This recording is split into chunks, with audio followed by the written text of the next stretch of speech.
আসসালামু আলাইকুম প্রিয় বন্ধুরা, যে যেখান থেকে দেখতেছেন শুভেচ্ছা এবং স্বাগতম। আন্তরিক অভিনন্দন। বাসার মাস ফেব্রুয়ারি, হয়তো কিছুদিন পরেই মহান যে আমাদের ভাষা দিবস, আন্তর্জাতিক মাতৃভাষা দিবস 21শে ফেব্রুয়ারি আসতেছে। আজকের এই ভাষার মাসের স্বতঃস্ফূর্ত এবং শ্রদ্ধা জানাচ্ছি ভাষা সৈনিকদেরকে, যারা বাংলা ভাষাকে প্রতিষ্ঠিত করার জন্য আপ্রাণ চেষ্টা করেছেন এবং জীবন দিয়েছেন, বুকের তাজা রক্ত দিয়েছেন এই বাংলাদেশকে, বাংলাদেশের বাংলা ভাষাকে প্রতিষ্ঠিত করার জন্য। বন্ধুরা, আপনারা যারা আমার লাইভে আসেন, আমি সবসময় চেষ্টা করি কিছু পজিটিভ এবং দেশের উন্নয়ন বা দেশ রিলেটেড, কান্ট্রি রিলেটেড কিছু ডিসকাসে, এমনই একটা আলোচনা আমি প্রায় আসি, আজকে আসছি। আমরা আন্দোলন বা দাবি দেওয়া বিভিন্ন সময় বিভিন্নভাবেই শুনি এবং দেখি চলতেছে। আমাদের বাংলাদেশের স্বাধীনতার 54 বছর হয়ে গেল। স্বাধীনতার এই 54 বছরে আমরা বিভিন্ন ধরনের আন্দোলন দেখেছি। আসলে ক্ষুধা লাগলে সন্তান তার বাবা মার কাছে খাবার চায়,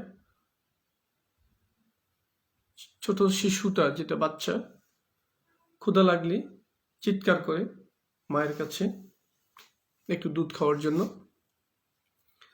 তো একটা দেশের নাগরিক যারা আছে, দেশের যারা কর্তৃত্ব করে বা দেশ যারা পরিচালনা করে, তাদের কাছে এরকম দেশের নাগরিক বিভিন্ন সময় বিভিন্ন দাবি দেওয়া বা বিভিন্ন বিষয় নিয়ে কিন্তু সাধারণত এই চাওয়া পাওয়াটা উপস্থাপন করে। এখানে যৌক্তিক অযৌক্তিক যে বিষয়গুলো আছে, তখন সরকার দেখে যে কোনটা যৌক্তিক কোনটা অযৌক্তিক। এই বিষয়গুলো নিয়ে একটি অথরিটি আছে, একটা ডিপার্টমেন্ট আছে। ডিপার্টমেন্টের যিনি প্রধান আছেন বা উপপ্রধান যারা আছেন, এই বিষয়গুলো নিয়ে ভাবার পরে একটা ডিসিশনে আসে আসলে সিদ্ধান্তটা নেওয়া যায় কিনা।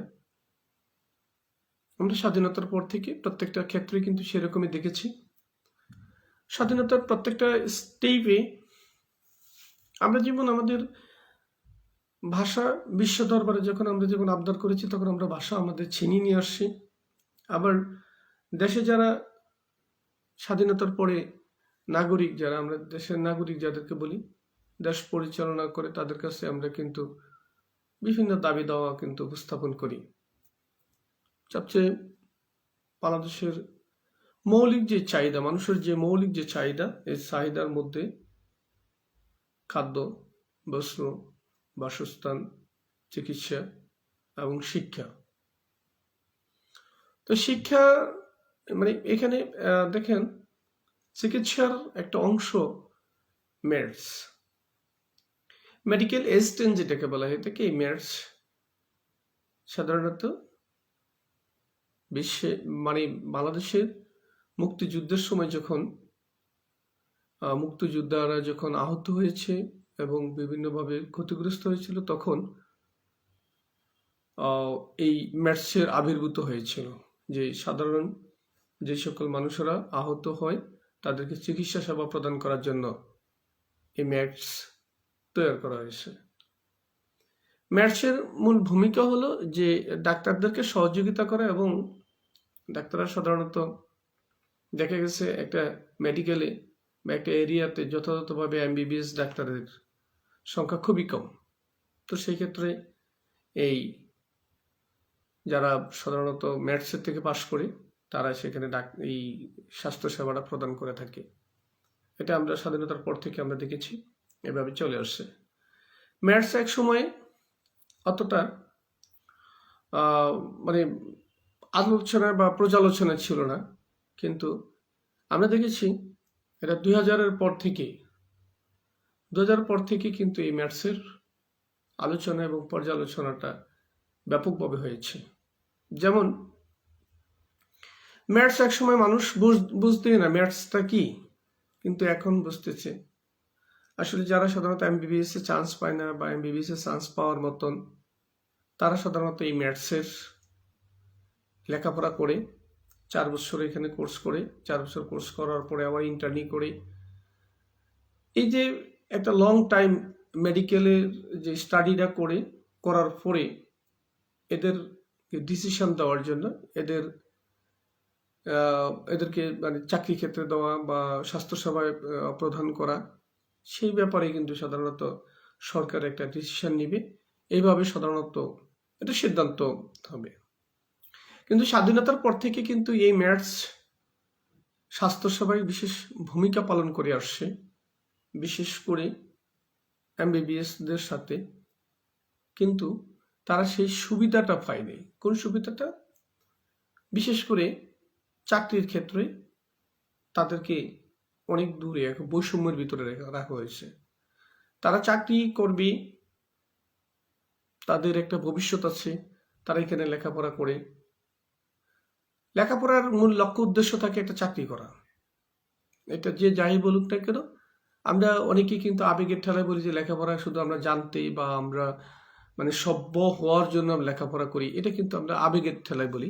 কিন্তু না, লেখাপড়ার মূল লক্ষ্য উদ্দেশ্য থাকে যে আমরা একটা চাকরি করব, জ্ঞান অর্জন করব, ঠিক আছে, কিন্তু জ্ঞান অর্জনের পরে কিন্তু আমরা একটা চাকরি করব। তখনই মানুষের লেখাপড়ার একটা তৃপ্তি, যে দীর্ঘদিনের যে পরিশ্রমের পর যখন একটা চাকরি পায়, এই চাকরি পাইলে কিন্তু তখন দেখা গেছে তাদের এই মানে একটা মানসিক একটা স্বস্তি চলে আসে। কিন্তু দেখা গেছে বিভিন্ন সময় যে ম্যাথসের স্টুডেন্ট যারা আছে সারা বাংলাদেশে 9টা বা 10টা ম্যাথস আছে সরকারিভাবে, বেসরকারি অনেক ম্যাথস আছে। তো এই সরকারি যে ম্যাথসগুলোতে আছে, এই ম্যাথসগুলোতে কিন্তু যে পরীক্ষা হয়, মানে খুব কঠিন পরীক্ষা, কঠিনভাবে একটা পরীক্ষা হয়, মানে খুব যাচাও বাছাও করে কিন্তু এখানে ম্যাথসের স্টুডেন্টগুলো নেওয়া হয়ে থাকে। এখানে দেখা যাচ্ছে অনেকে এমবিবিএস এ চান্স না পাইলে কিন্তু তারা এই ম্যাথসের পরীক্ষা দিয়ে এখান থেকে মিনিমাম একটা ডাক্তার হওয়ার একটা আশা পোষণ করে। তাতে সারা বাংলাদেশ থেকে প্রায় লক্ষ লক্ষ স্টুডেন্ট এই 10-12টা ম্যাথসে পরীক্ষা দেয়। পরীক্ষা দেওয়ার পরেই এখানে সাধারণত প্রত্যেকটা ম্যাথসে হয়তো 100 করে আসন আছে। এই 100 আসনের ভিতরে তারা লেখাপড়া মানে চান্স পায়। চান্স পাওয়ার পরে লেখাপড়া করে, 3 বছর লেখাপড়া করে, 1 বছর ইন্টার্নি করে। এখানে ভলিউম কিন্তু একই। এমবিবিএস এরা যে ভলিউম পড়ে, ম্যাথসের স্টুডেন্টও সেই ভলিউমে পড়ে, কিন্তু সিলেবাসটা শর্ট এবং ব্রড। এমবিবিএস যারা পড়ে তারা সাধারণত সিলেবাসটা একটু বড় পড়ে, আর যারা ম্যাথসে পড়ে তাদের সিলেবাসটা একটু কম পড়ে। এখানে একটা জায়গায় যে কিন্তু মিল আছে, সেই মিলটা আপনারা অবশ্যই বুঝবেন। এমবিবিএস যারা পড়ে এবং যারা পড়ায় তারাও এমবিবিএস করে আসছে। যারা মেডিকেল কলেজে পড়ায় তারা এমবিবিএস, এফসিপিএস, এমডি করা, স্পেশালিস্ট এই ধরনের। কিন্তু ম্যাথসে যারা সাধারণত পড়ায় তারাও তো একই অবস্থা, ওই একই টিচার যারা এফসিপিএস করে, এমডি করা বা specialist, gynae specialist, surgery, neuro, এরাও কিন্তু সাধারণত এদেরকে পড়ায়। এই ম্যাথসে যারা পড়ায় এরাও ঠিক মেডিকেল কলেজের টিচার, আর এখানে টিচারদের ভিতরে তেমন মানে পার্থক্যের কিছু নেই। ওরা মেডিকেল কলেজে পড়ায়, এরা সাধারণত ম্যাথসে পড়ায়। এখন এই ম্যাথসের যারা পড়ায় তারাও কিন্তু এফসিপিএস করা, এমডি করা। তাহলে এখানে পার্থক্যটা কোন জায়গায়? তো যেখানে এমবিবিএস বা এফসিপিএস তারা পড়ানোর পরে একজন এমবিবিএস ডাক্তার, সেখানে তাদের গ্রহণযোগ্যতা আছে। কিন্তু ম্যাথসের যে সকল স্টুডেন্টরা যারা এমবিবিএস তারা পড়াইছে, এফসিপিএস তারা পড়াইছে, কিন্তু তারা সাধারণত কেন এখানে চাকরি করতে পারবে না? তারা কেন প্র্যাকটিস করতে পারবে না? তারা কেন তাদের নিজেকে পরিচয় দিতে পারবে না? এই যে একটা পার্থক্য, এই পার্থক্যটার এই বৈষম্য তারা দূর না হওয়া পর্যন্ত কিন্তু স্বাস্থ্যসেবার উন্নত হওয়া খুব কঠিন। স্বাস্থ্যসেবা বাংলাদেশের এমনিতেই তৃণমূল পর্যায়ে স্বাস্থ্যসেবার ব্যাপকভাবেই মানে খুব নড়বড় অবস্থা। আপনি একটা জিনিস দেখেন, একজন গ্রাম্য ডাক্তার, তিনি একজন ডাক্তার, যিনি এমবিবিএস ডাক্তার, তিনি একজন ডাক্তার। আবার যারা বিভিন্ন কোর্স করে, প্যারামেডিক বা বিভিন্ন ধরনের ফার্মেসি, বিভিন্ন কোর্স করে, তারাও ডাক্তার। আসলে কম্পারিটিভটা হলো কি? কম্পারিটিভটা হলো তার এডুকেশন, এক্সপিরিয়েন্স, অ্যাক্টিভিটিস, এগুলো হলো কম্পারিটিভ। এখন দেখা যাচ্ছে যে আজকে আমরা ম্যাথসের যে বিষয়টা আমরা দেখেছি, ম্যাথস বলছে আমাদেরকে একটা অবস্থান দিন, ম্যাথস বলছে আমাদেরকে একটা অবস্থান তৈরি করে দিন, যেহেতু আমাদের সারা বাংলাদেশে লেখাপড়া করানো হচ্ছে। আর ম্যাথসের স্টুডেন্টরা আরেকটা কথা কিন্তু এখানে বলেছিল, যদি আপনি ম্যাথসের কোনো অবস্থান না থাকে, যদি ম্যাথসের অবস্থান না থাকে বা ম্যাথসকে যদি আপনি বাদ দিয়ে দিতে চান, ওয়েলকাম, কিন্তু সেখানে ম্যাথসের সকল ম্যাথসগুলো বন্ধ করে দেওয়া হোক। কারণ সরকার এখানে কোটি কোটি টাকা ব্যয় করে একজন এমবিবিএস ডাক্তার সেখানে নিয়োগ দিচ্ছে। এক একটা ম্যাথসে 8-10 জন করে ডাক্তার আছে, এমবিবিএস ডাক্তার আছে, এফসিবিএস ডাক্তার আছে, তাদেরকে বেতন দিচ্ছে। তো সেখানে ফিওন আছে, স্টাফ আছে, তারপরে বৈদ্যুতিক বিষয় আছে, মানে এই যে বিশাল একটা খরচ, কোটি কোটি টাকার যে প্রতি বছরে যে বরাদ্দ, তাহলে এই বিষয়গুলোকে এখান থেকে মানে এই ম্যাথসগুলো বাদ দিলে সরকারের হাজার হাজার কোটি টাকা সেভ হয়ে যাবে। এটা কিন্তু আমরা দেখেছি অনেক ম্যাথসের স্টুডেন্ট বা ম্যাথস সংশ্লিষ্ট যে সকল টিচার যারা ডাক্তার, তারা বলছে যে আসলে এখানে বৈষম্য করার কি দেখা যায়? কোনো কিছুই দেখা যায় না। আপনি যদি ম্যাথস স্টুডেন্টকে আপনি কোনো কাজে লাগাইতে চান না, বা ম্যাথসকে আপনি চালাইতে চান না, বা ম্যাথসের স্টুডেন্ট বের হলে তাদেরকে আপনারা কোনো ফার্স্ট পজিশন দিতে চান না, তাহলে ওয়েলকাম, ম্যাথসগুলো বন্ধ করে দেওয়া হোক সারা বাংলাদেশে। কারণ প্রতি বছরই কিন্তু ম্যাথসের স্টুডেন্ট বুক করা হচ্ছে, ম্যাথসের স্টুডেন্ট নেওয়া হচ্ছে। এই যে নেওয়া হচ্ছে, নেওয়ার পরে যে সকল গার্ডিয়ানদের একটা প্রত্যাশা থাকে যে আমার ছেলে ডাক্তার হয়ে বের হবে, কিন্তু দেখা গেছে যে ম্যাথসে পাশ করার পরে তাদেরকে এমবিবিএসদের সাথে সমন্বয় করে, বিএমের সাথে সমন্বয় করে কিন্তু কোনো রকম তাদেরকে মানে পদায়ন করা হয় না। তাহলে কেমন হলো? এই যে বিষয়টা ইজ ভেরি ডিফিকাল্ট একটা সাবজেক্ট ইন বাংলাদেশ, সরি, বাংলাদেশের এই বিষয়টা কিন্তু অতীব জরুরি একটা সমাধানের আসা উচিত। আমরা যদি এখন একটা উপজেলা লেভেলে দেখি বা একটা থানা লেভেলে দেখি, এখনো কিন্তু এমবিবিএস আমরা যথাযথ ডিস্ট্রিবিউট করতে পারিনি। আমরা একটা থানাতে দেখা যাচ্ছে যে 2 লাখ 3 লাখ মানুষ আছে, সেখানে আমরা 8-10 জন বা 20 জন ডাক্তার দিয়ে আমরা কিন্তু চালাতে চাচ্ছি। লক্ষ লক্ষ মানুষের জন্য 1-2 জন ডাক্তার। এমন কিছু থানা আছে বা উপজেলা আছে যেখানে এমবিবিএস কল্পনাই করা যায় না যে এমবিবিএস কি, এই জিনিসটা বুঝে যাচ্ছে না। তো এখন এই বিষয়গুলো কিন্তু আমাদের দেখার বিষয় চলে আসছে। তাহলে ম্যাথসের বিষয়টাকে আমরা এখন একটা সলিউশনে আসা দরকার। আমরা যখন সলিউশনে আসব, তখনই দেখা গেছে যে একটা সুস্থ সমাধান এবং সুস্থ সিদ্ধান্ত বা সুস্থ স্বাস্থ্যসেবা বাংলাদেশে বিরাজমান হবে। বাংলাদেশের স্বাস্থ্যসেবা বিরাজমানের জন্য কিন্তু ম্যাথস অতীব জরুরি। আমরা একটা জেলাতে যদি আমরা টোটাল একটা জেলার যতগুলা হসপিটাল আছে উপজেলা লেভেল থেকে শুরু করে, আপনি দেখেন, আমি যদি বলি যে আমি ভোলা জেলার কথা বলি, ভোলা জেলায় 21 থেকে 22 লক্ষ মানুষ আছে। 1 লক্ষ বা 22 লক্ষ মানুষের জন্য সাধারণত কতজন ডাক্তার আছে? আমরা যদি এটাকে ডিসকাস করি তাহলে দেখবেন হয়তো একদম সেন্ট্রালি ভাবে ভোলা সদরে কিছু ডক্টর আছেন, হ্যাঁ, আবার আইসা যদি আমরা দেখি চরফেশনে কিছু ডাক্তার আছেন। এখন এই যে দুইটা মাঝে যে উপজেলাগুলো আছে, বিশেষ করে মনপুরা, লালমোহন, তজুমউদ্দিন, বরহানুদ্দিন, এই যে উপজেলাগুলো আছে, এই উপজেলাগুলো ডাক্তারের যে যথাযথ সংখ্যা আছে কিনা, এটা কিন্তু আমরা কিন্তু মানে দেখলে আমরা বুঝতে পারবো এই বিষয়গুলো আলোচনা করলে। অথরিটি যারা আছেন, সাধারণত দেখা যাচ্ছে এমন কিছু জায়গা আছে, এমন কিছু উপজেলা আছে বা থানা আছে, সেখানে এমবিবিএস ডাক্তার থাকতে চায় না।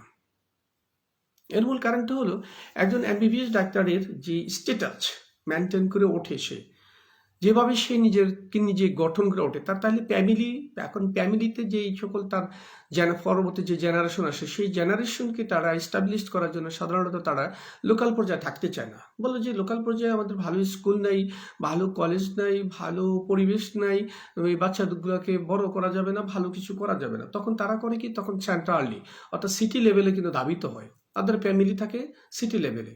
যেমন দেখা যাচ্ছে ম্যাক্সিমাম ফ্যামিলির পরিবারগুলি সাধারণত ওরা ইয়েতে থাকে, ঢাকা থাকে অথবা বরিশাল থাকে, এরকম থাকে। তো এরা কি করে, এখানে 2 দিন বা 3 দিন ডিউটি করে, লোকাল থেকে ডিউটি করে এরা ঢাকা থেকে উঠে যায় শনিবার রোববার, শুক্রবার শনিবার, এইভাবে বৃহস্পতিবারে যাইতে একটা সময়, শুক্র শনিবার তো বন্ধ থাকে, আবার সেখানে আসার একটা সময়, এই টোটাল সময়টা মিলিয়ে দেখা যাচ্ছে যে প্রপারলি যে স্বাস্থ্য সেবাটা পাওয়ার কথা কিন্তু সেটা কিন্তু পাচ্ছে না।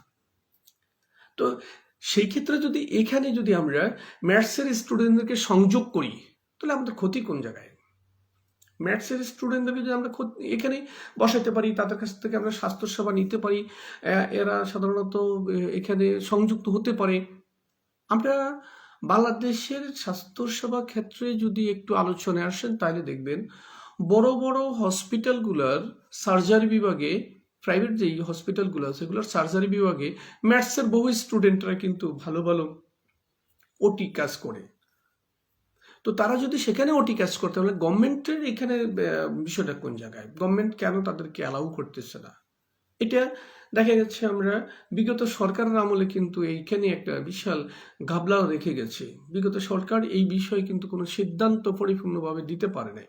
পরবর্তী সময় কিন্তু ম্যাথসের স্টুডেন্টরা মনে করেছিল যে যেহেতু একটা নিউট্রাল গভর্নমেন্ট আসছে, ইন্টারনাল গভর্নমেন্ট আসছে, যে আমাদের বর্তমান যেই উপদেষ্টা মহোদয় আছেন বা যারা আছেন, এদের কাছে মনে করেছিল যেহেতু আমরা নির্বাচিত একটা সরকারের কাছে কোনো সিদ্ধান্ত পাইনি, নির্বাচিত সরকার যেহেতু আমাদের এই ব্যাপারে কোনো সিদ্ধান্ত দেয় নাই, তাহলে হয়তোবা এখানে একটা আমরা সিদ্ধান্ত পেতে পারি। আসলে অনির্বাচিত সরকার একটা সিদ্ধান্ত নেওয়ার মতন যে তাদের যে সময় বা যাদের যে সংস্কার টাইম বা তাদের যে বিষয়গুলো আছে, এটা একটা কিন্তু লং টাইম প্রসেস, বাট এইটা ডিসিশন নিতে হলে কিন্তু অনেক কঠিন একটা বিষয়ের মধ্যে পড়ে যায়। এজন্য হয়তো বা এই যে আমাদের অন্তর্বর্তীকালীন সরকার এই সিদ্ধান্ত নিতে পারতেছে না। কিন্তু আসলে এরা কোথায় যাবে, কার কাছে যাবে? একটা নির্বাচিত সরকার আসলেও কিন্তু এরা সিদ্ধান্ত নিতে, সেখানে দেখা যাচ্ছে কোনো বিভিন্ন লুবিং গ্রুপিং হচ্ছে, তখন তারা আউট হয়ে যাচ্ছে। এবং যেখানে অন্তর্বর্তীকালীন সরকারের কাছে যদি তারা আউট হয়ে যায় তো এরা যাবে কোথায়? এই জন্যই আমি আজকের এই হেডলাইনটা নিয়ে আসছি, ম্যাথসের বিষয়টা সিদ্ধান্ত নেওয়ার মতো কি। আসলে এটা এই ম্যাথসের সিদ্ধান্তটা যদি এখানে নেওয়া যায় তাহলে আজকে কিন্তু ম্যাথস আর এখানে থাকবে না, ম্যাথসের স্টুডেন্ট আরো সুন্দরভাবে। এখানে ম্যাথসের স্টুডেন্টরা বলছে যে আমাদেরকে চাকরি যদি দেন তো ওয়েলকাম, চাকরিতে বহাল রাখেন ওয়েলকাম, না হলে আমাদেরকে ডাক্তার লেখার একটা সুযোগ করে দেন, অথবা ডিপ্লোমা ডাক্তার লেখার একটা সুযোগ করে দেন। এরা বললো যে আমাদেরকে প্র্যাকটিস করার সুযোগ করে দেন। এখন দেখেন একটা বিষয়, এখানে একজন স্টুডেন্ট 4 বছর একটা কোর্স করার পরে এসে যদি প্র্যাকটিস না করতে পারে, এখন প্র্যাকটিস যদি না করতে পারে, সে পরে আসছে ডাক্তারি, এখন যদি সে ডাক্তার না লিখতে পারে লিখবেটা কি? আমার এখানে প্রশ্ন, আমরা যদি বাংলাদেশের প্রত্যন্ত অঞ্চলে যাই তাহলে আমরা গ্রামের যে সকল ডাক্তাররা আছে তাদের কাছে যদি আমরা যাই তাহলে আমরা দেখবো যে ম্যাক্সিমাম গ্রাম্য ডাক্তাররা ডাক্তার লিখে আছে, যারা মাত্র 3 দিন বা 10 দিন একটা কোর্স করে এসে ডাক্তার লিখে বসে আছে। তাদেরকে দেখার মতন বা তাদেরকে যে দৌড়ানোর মতন এরকম কোনো লোক নাই, প্রশাসনে সেখানে কিন্তু নীরব। কিন্তু ম্যাথসের স্টুডেন্টরা যখনই কোথায় প্র্যাকটিস করে সেখানে যাই কিন্তু এদেরকে হানা দেয়, এদেরকে বিভিন্ন মোবাইল কোড বসিয়ে দেয়। তা আসলে এগুলা কোনো বিষয় নেই, এগুলাকে ওভারকাম করতে হবে। আমরা প্রতিহিংসা বা হিংসা এগুলাকে বাদ দিতে হবে। একজন স্টুডেন্ট বের হয়ে আসছে, একজন স্টুডেন্টের প্র্যাকটিস করতেছে, এখন সে আসলে প্রপারলি প্র্যাকটিস করছে কিনা বা পেপারস আছে কিনা সেই জিনিসটা আপনি লক্ষ্য করতে পারেন। তখনই আপনাকে বুঝতে পারবেন যে আসলে এই প্র্যাকটিসটা কতটুকু কাজে আসতেছে। আমরা যখন একটা প্রপারলি ট্রিটমেন্ট করতে পারি, তার প্রপারলি কাগজ আছে, তখন কিন্তু তাকে আমরা কোন দিকে ফেলে দেব? আমরা ফেলে দেওয়ার মতন না। এই জন্যে আমি সবসময়ই কিন্তু মানে এখানে পক্ষ বিপক্ষের কথা বলছি না, এখানে বলছি নিরপেক্ষতার কথা। ম্যাথসের স্টুডেন্টরা যেহেতু 4 বছর লেখাপড়া করেছে, যেহেতু তাদের পেপারস আছে এবং তারা প্র্যাকটিস অ্যাবিলিটি রাখে, যেমন ইন্টার্নি করার পরে যখন আপনি আবার তাদেরকে একটা পরীক্ষা নেন, 1 বছর পরে ইন্টার্নি করার পরে একটা পরীক্ষা নেয়, কারা একটা হসপিটালের আরএমও পরীক্ষা নেয়, পরীক্ষা নেওয়ার পরে দেখা যাচ্ছে তাকে সার্টিফাই করায় থেকে তুমি সার্জারিতে পারো, মেডিসিনে বা এই বিষয়গুলো। তো ওই ছেলেটা যদি প্র্যাকটিস করতে যায়, তাইলে সেখানে যদি সে এই কথাগুলো লেখে, তাহলে আপনি কেন তাকে বাধা দিবেন? এখন আমরা আসলে আমাদের মানে যে বিষয়টা আমরা সবচেয়ে বেশি আমাদের আসলে দূরদর্শিতার অভাব। এখানে আমরা অনেক সময় যে ম্যাথসের স্টুডেন্টদের সাথে যখন যোগাযোগ করেছি, তখন তারা বলছিল যে আসলে আমাদেরকে দেয় নাই একটা কারণে। সেই কারণটা হলো যে সাধারণত অনেক এমবিবিএস মনে করে যে আমরা ম্যাথসের স্টুডেন্টরা যদি বাহিরে প্র্যাকটিস করি, তাহলে তাদের রোগীর সংখ্যা কমে যাবে। সম্পূর্ণ একটা ভুল ধারণা। কেমন একটা ভুল ধারণা? দেখা গেছে একজন ম্যাথসের স্টুডেন্ট যখন একটা মানে ডায়াগনোসিস করবে, একটা রোগ নিয়ে যখন ডায়াগনোসিস করবে, তখন সে যখনই ফেল করবে, তখনই এটা কিন্তু এমবিবিএসদের কাছে পাঠাবে। এখন এমবিবিএসদের কাছে মানে লোকাল থেকে আরও ভেরিফিকেশন অ্যাডভাইস আসবে যে কি হচ্ছে, অমুক ডাক্তারের কাছে যান, অমুক ডাক্তার ভালো, ও মেডিসিনে ভালো, ওটা গাইনিতে ভালো, এটা সার্জারিতে ভালো, এটা নিউরোতে ভালো। এটাতে ইনফরমেশন পাবে। সে লোকাল একটা ইনফর্মার হতে পারে। একজন ম্যাথসের স্টুডেন্ট কিন্তু লোকাল গুড ইনফর্মার, কারণ ম্যাথসের স্টুডেন্টরা সকল কিছু অ্যানালাইসিস করতে পারে না। তাদের যেমন আপনার মানে হোল্ড অ্যাবডোমেন্ট ওপেন করার তাদের অ্যাবিলিটি নেই বা তাদের সে পাওয়ার নাই। কিন্তু সেই স্টুডেন্টগুলো দেখা যাচ্ছে তার একজন ভালো সার্জারি ম্যানের কাছে পাঠাইতে পারে। দেখা যাচ্ছে এমন কিছু মেডিসিন আছে যেমন সাধারণত মেডিসিনগুলো ইউজ করতে পারে না, বা অর্থাৎ আসলে তৃণমূল পর্যায় থেকে রুগীকে যোগান দেওয়ার মতন। আমি এটাকে কিন্তু আরেকটা ভাবে উদাহরণ দিই, সেটা হলো যে একটা মসজিদ করলে কিন্তু মসজিদের আশেপাশে যে কমিটি আছে, কমিটি কিন্তু একটা জায়গায় বলে যে একটা মুক্তব করা দরকার। কেন? মুক্তব থেকে কিছু মানে মুসল্লি বের হবে, মুক্তব থেকে কিছু পোলাপান যখন আদব কায়দা বা কোরআন শরীফ পড়ে উঠবে, তখন তারা নামাজ রোজা করানোর জন্য এখান থেকে একজন মুসল্লি বের হবে। এটা হলো আসলে ধারণা। হ্যাঁ, তো সেক্ষেত্রে এখানেও কিন্তু যারা সাধারণত উপজেলা লেভেলে প্র্যাকটিস করে, যারা সাধারণত এতে আছে, যেমন হসপিটালে আছে, তো তারা যে প্র্যাকটিসটা করে, এই প্র্যাকটিস তো তারা লোকাল পর্যায়ে করতে পারে না। এখন লোকাল পর্যায়ে থেকে পেশেন্ট যোগান দেওয়ার জন্য ম্যাথসের স্টুডেন্টদের বিকল্প নেই। ম্যাথসের যে সকল স্টুডেন্টরা আছে, তারা সাধারণত এই স্টুডেন্ট মানে এই পেশেন্টগুলোকে যোগান দিবে হসপিটালের দিকে। আমরা দেখেছি বিভিন্ন সময় যে ম্যাথসের স্টুডেন্টরা আছে, তারা যে ট্রিটমেন্টটা লেখে বা যে ট্রিটমেন্টটা দেয় রুগীদেরকে, কিন্তু তারা বিভিন্ন সময় আমরা দেখেছি যে রেফার টু হসপিটাল। এখন এই যে রেফার করলো, কার কাছে করছে? এমবিবিএসদের কাছে করছে। তাইলে আপনারা কেন তাদেরকে একটু বিরত রাখছেন? আসলে এখানে একটা জিনিস, দূরদর্শিতার অভাব। সারা বাংলাদেশে কত ম্যাথসের স্টুডেন্ট, আপনি এর চেয়ে বেশি আজকে আমাদের বাংলাদেশে অপচিকিৎসা চলতেছে, সেদিকে কেউই নজর দেয় না। আপনি যদি অপচিকিৎসার কথা বলেন, কেউই নজর দিচ্ছে না। পাড়া মহল্লায় ডায়াগনস্টিক বিভিন্ন জিনিস মানে সেন্টার এমনি সেমনি উঠে এই যে অপচিকিৎসা চলতেছে, আপনি কি কখনো কিন্তু এটা কি নিয়ে কিন্তু কিছু বলেন নাই? এর তদারকি তো নাই। একটা ডায়াগনস্টিকে কি করতেছে, 500 টাকা যেখানে টেস্ট, সেখানে 1000 টাকা নিয়ে যাচ্ছে, 1000 টাকার টেস্ট 5000 টাকা নিয়ে যাচ্ছে, যার টেস্ট লাগবে না তাকে হাজার হাজার টাকার টেস্ট দিতেছে। এই যে একটা বিষয় আছে, সেখানে কেউ তদারকি নেই। কিন্তু তদারকিটা হলো কি, যারা কাজ করতে চায়, কাজ করবে বা কাজ করার মন মানসিকতা আছে, তাদের অ্যাবিলিটি আছে, তাদেরকে সাধারণত দূরের উপর রাখে। এটা আসলে কেমন বাংলাদেশের প্রেক্ষাপটে। তো এই জন্যই আমি সাধারণত বলি যে আসলে আসুন আমরা সমভায় বা সম মনোমানসিকতা নিয়ে আমরা ম্যাথসের স্টুডেন্টদেরকে কাজে লাগাই। ম্যাথসের স্টুডেন্টদেরকে যদি আমরা কাজে লাগাইতে পারি, তাহলে দেশের স্বাস্থ্যসেবার উন্নতি হবে, দেশের স্বাস্থ্যসেবা উন্নতি হলে মানুষের মন মানসিকতা এবং সার্বিক সহযোগিতা আসবে, এবং সরকারের যেই লক্ষ্য উদ্দেশ্য, একটা দেশের মৌলিক চাহিদার যে একটা অংশ স্বাস্থ্যসেবা, এই স্বাস্থ্যসেবা নিশ্চিত হবে। আর স্বাস্থ্যসেবা নিশ্চিত হলেই আমরা আমাদের মানে মানে যে ডেভেলপমেন্টে আসবে। অর্থাৎ একটা দেশের মূল চালিকা শক্তি হলো জনগণ, আর জনগণের যদি সুস্বাস্থ্য নিশ্চিত না করা যায় তাহলে ভালো উৎপাদনে যাওয়া যায় না।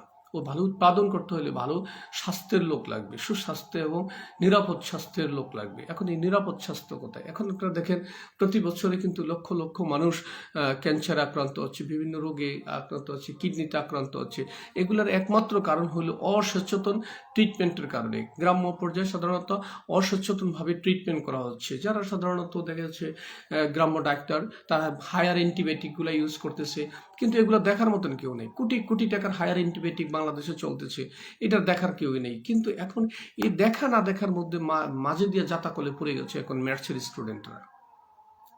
এই সকল স্টুডেন্টদেরকে যদি বাজার ভিত্তিক যদি কেন্দ্র করে, বাজার ভিত্তিক যদি কোনো সেন্টার করে এদেরকে বসার সুযোগ করে দেয়, তাহলে দেখা যাচ্ছে মিনিমাম এই যে মানে ম্যানেজমেন্ট মেডিসিন ইউজ, এই জিনিসগুলো সাধারণত লেপস হয়ে যাবে। যারা সাধারণত লোকাল পর্যায়ে মেডিসিন ইউজ করে, আপনি যদি একটা বাজারে যান, একদম তৃণমূল পর্যায়ে একটা বাজারে যান, তাহলে দেখবেন নন কোয়ালিফাইড একটা লোক, নন কোয়ালিফাইড একজন ডাক্তার, গ্রাম্য ডাক্তার আমরা যাদেরকে বলি, মানে হাতুড়ে ডাক্তার আমরা যাদেরকে বলি, তারা সাধারণত দেখা যাচ্ছে সেখানে যেই মেডিসিন দেয়, অ্যান্টিবায়োটিক দেয়, হায়ার অ্যান্টিবায়োটিক দেয়, এজিথ্রোমাইসিন দিয়ে দিল, ফুট করে দিয়ে দিল, 2 গ্রাম সেফটি একজন দিয়ে দিল, এবং সেখানে সেপ্রাডিন দিয়ে দিল। এই যে সাধারণত তাদের রোড ডোজ মেনটেন নাই, কয়দিন খাবে, কিভাবে খাবে, এবং খাইতে পারবে কিনা, এবং কোন রোগের জন্য কতটুকু অ্যান্টিবায়োটিক খেতে হবে, এই যে বিষয়গুলো আছে, এই বিষয়গুলো কিন্তু কেউই দেখার মতন নাই। কিন্তু শুধুমাত্র যারা এক্সপার্ট, 4 বছর একটা কোর্স করে এসে যদি একটা বসে থাকতে হয়, তাহলে 4 দিনে কোর্স করে সেই লোকটা কিভাবে ফার্মেসি করে সারা বাংলাদেশে? Is the question. আমরা এই বিষয়টা কিন্তু লক্ষ্য করব। আমরা এটি যখন করতে পারবো, তখনই কিন্তু আমাদের এই সমাজ ব্যবস্থাপনার উন্নতি হবে, স্বাস্থ্যসেবার উন্নতি হবে, আমরা সবাই ভালো থাকব। আমরা আজকে মানে প্রত্যেকটা মানুষ রোগের সাথে ফাইট করে চলতেছে। কারণ হলো কি, এই যে অ্যান্টিবায়োটিক আমাদেরকে খাইতেছি, কেন খাইতেছি, কতটুকু খাবে, কতটুকু খাইতে পারবো না, আমাদেরকে এইখান থেকে কিন্তু বের হয়ে আসতে হবে। এই বেড়াজাল থেকে যতদিন পর্যন্ত আমরা বের হতে না পারবো, ততদিন পর্যন্ত আমরা স্বাস্থ্যসেবার সুনিশ্চিত না করতে পারবো, ততদিন পর্যন্ত কিন্তু আমাদের এই স্বাস্থ্যের অবনতি হবে, এবং দেশের মানুষের স্বাস্থ্যের অবনতি হবে, শিশু স্বাস্থ্যের অবনতি হবে, এবং আমাদের যেই গাইনি ডিপার্টমেন্টের যে মায়েরা আছে, মায়েদের স্বাস্থ্য অবনতির দিকে যাবে। আমরা অল্প বয়সে বৃদ্ধের দিকে চলে যাচ্ছি। এই জায়গাগুলো থেকে আমরা বের হয়ে চলে আসবো। আমরা আজও দেখেছি ঢাকা শহরে মেডসের স্টুডেন্টরা শুধু তাদের একটু দাবি, এই দাবিটুকু নিয়ে সাধারণত মেডসের স্টুডেন্টরা দাবি মানে বিভিন্নভাবে করছে। তারা তো টাকা চায় না, তারা চাচ্ছে যে আমাদেরকে একটা ফার্স্ট পজিশন দেওয়া হোক, আমরা যেইভাবে চলতে পারি। এরা কি টাকা চায়? গভর্নমেন্টের কাছে কোনো টাকা চায় না। এরা হলো টাকা উৎপাদন করার একটা মেশিন। কেমন যে এরা লোকাল পর্যায়ে এরা প্র্যাকটিস করবে, একটু নিরাপদে প্র্যাকটিস করার জন্য এরা চাচ্ছে। তাইলে আমি আশা করি যে বর্তমান যে সরকার আছে আমাদের, অত্যন্ত নিরপেক্ষতার সাথে এই অথরিটিকে মানে এই টিমটাকে একটা সুন্দর ডিসিশন দিয়ে যাবে। ম্যাথসের স্টুডেন্টরা কী করবে, এখানে দুটা জিনিস, যদি লেখাপড়া করতেই হয় তাহলে তাদেরকে একটা পোস্ট পজিশন দেন, আর যদি লেখাপড়া নাই করতে হয় তাহলে পোস্ট মানে ম্যাথসগুলো বন্ধ করে দেওয়া হোক। আজকে সবাই যেন আমাদের এই বিষয়টা অনুভূত আসে, আমাদের মনোভূত হয়, এবং আমরা যাতে একটা সিদ্ধান্ত দিতে পারি, এই প্রত্যাশায় আজকে এই পর্যন্ত। আল্লাহ হাফিজ, সবাই ভালো থাকে।